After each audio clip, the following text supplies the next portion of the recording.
點解佢會喺度㗎？呢度教會嚟嘅，人人都嚟得。我問你點解佢會喺度啊？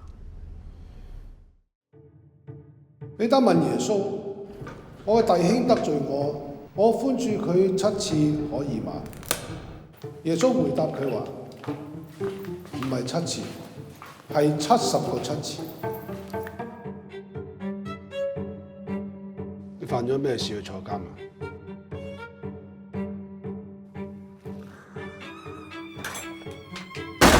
我是在罪孽裏生的，我是在罪孽裏生的，從我母親懷胎的時候就有了罪。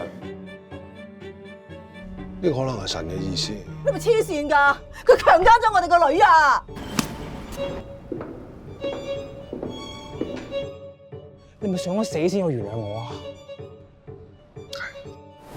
我係想你死，但係唔係就咁死。